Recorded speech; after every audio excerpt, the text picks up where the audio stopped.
Hey y'all, I'm back on for my second video.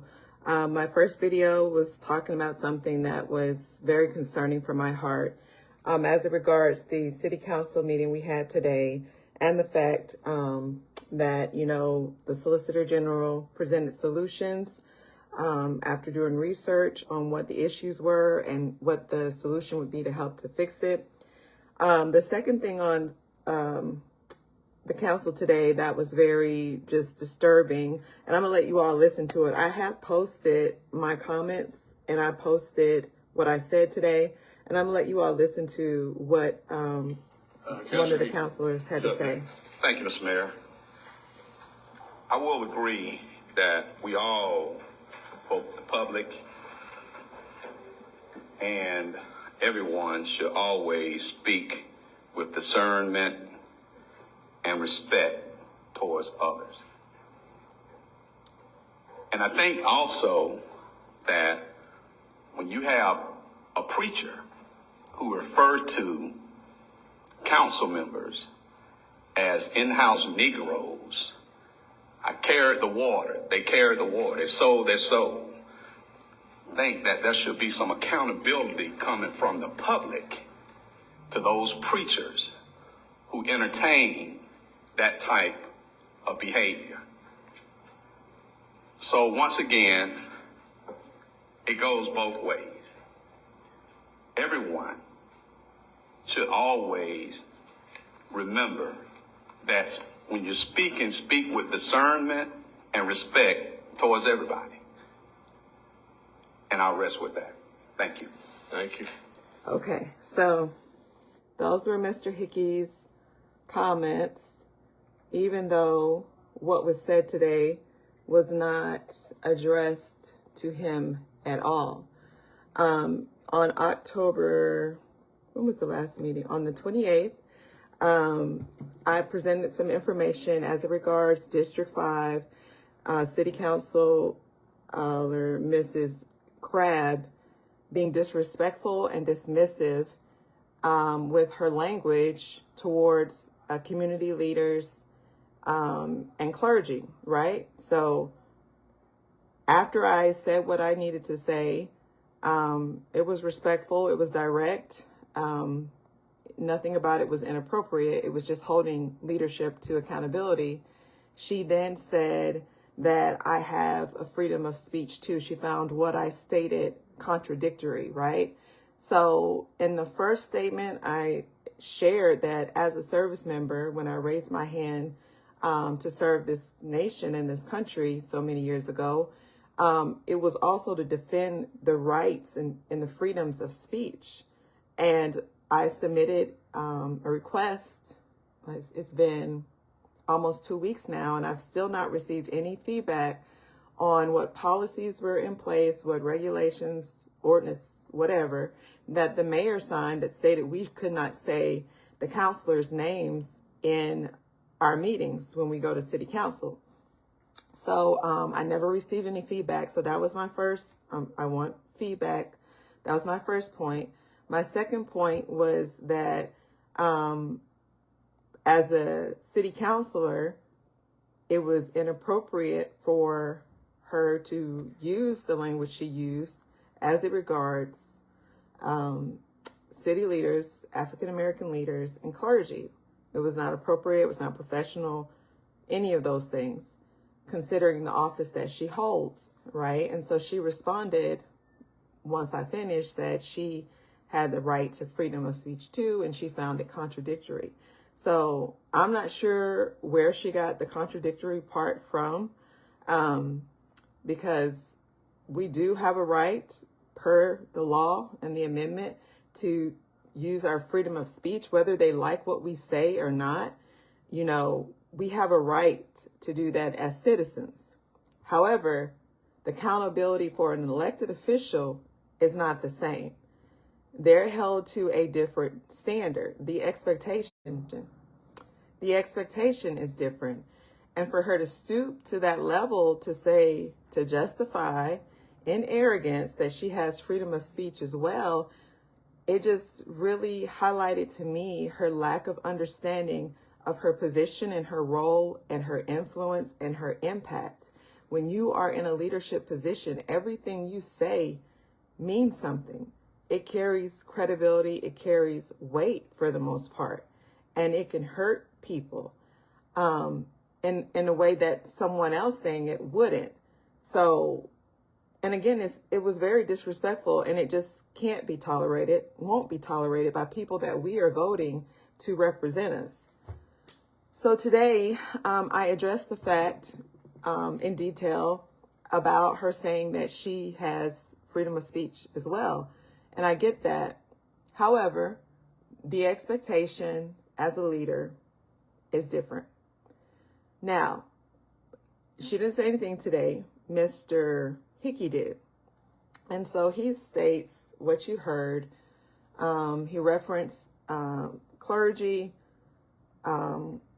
saying certain specific things about him and District 4, which none of it had anything to do with what I was addressing. So it's like me sitting there saying Black Lives Matter and then him following me saying all lives matter. So I get that whatever was said by clergy was not appropriate. I do not condone it. I do not agree. And I have already shared and communicated that across the board. I don't condone demeaning anybody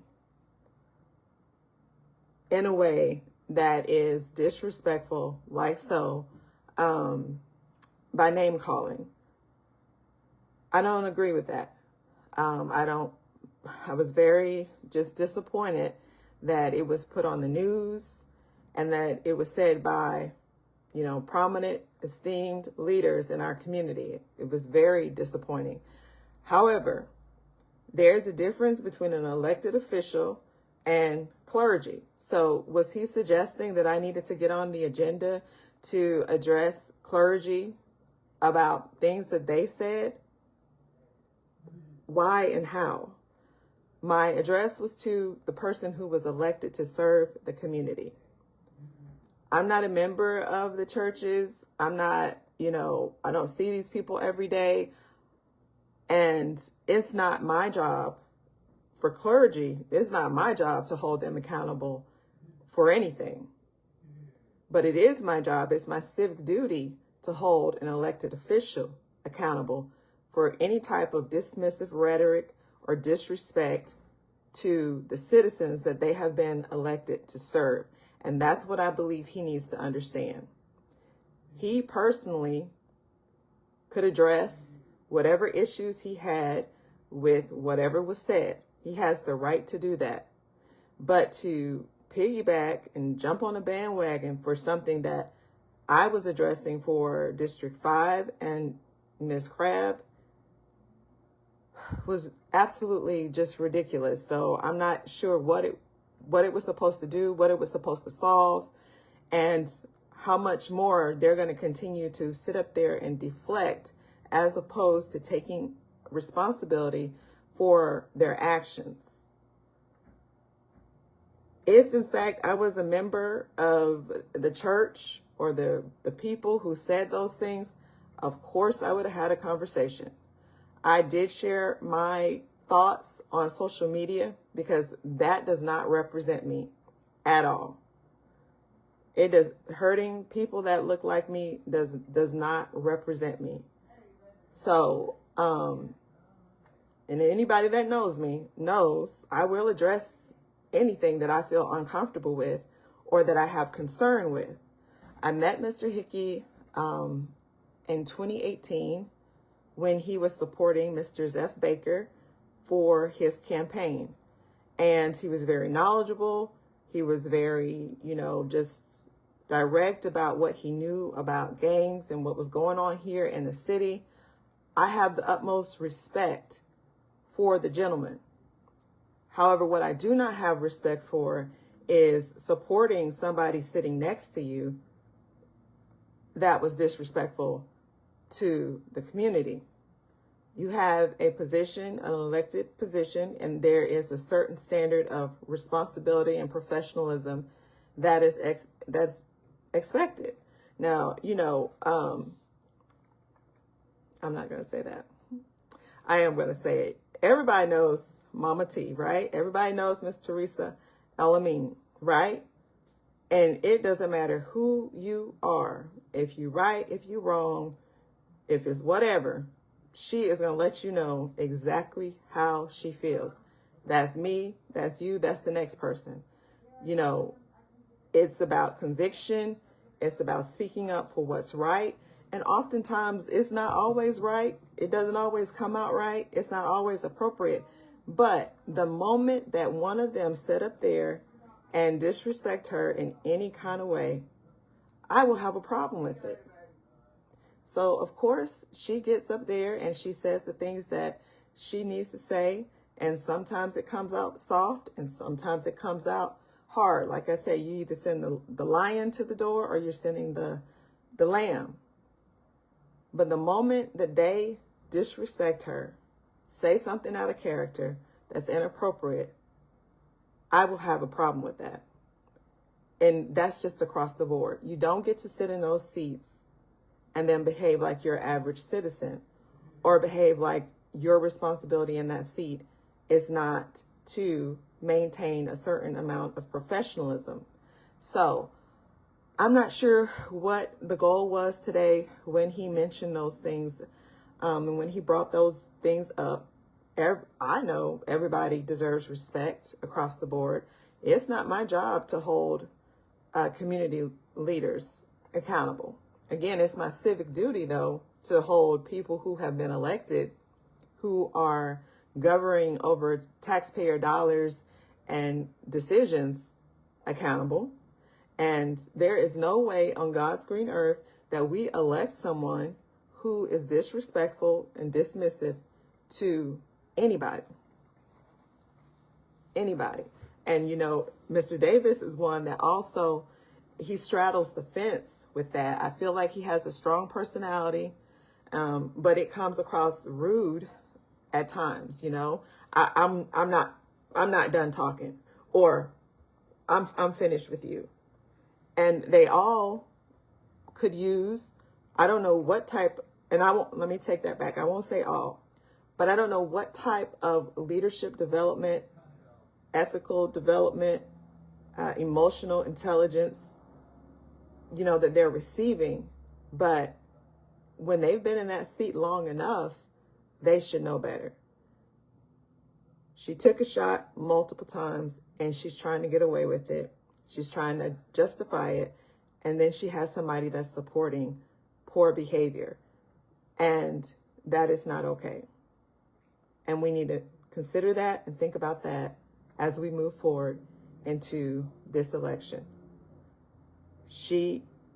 I requested that there be an ethics committee formed so that citizens can present their grievances, complaints, and concerns, and there be oversight so that people like her are not given a pass or allowed to get by with the disrespect that we have experienced whenever she gets good and ready.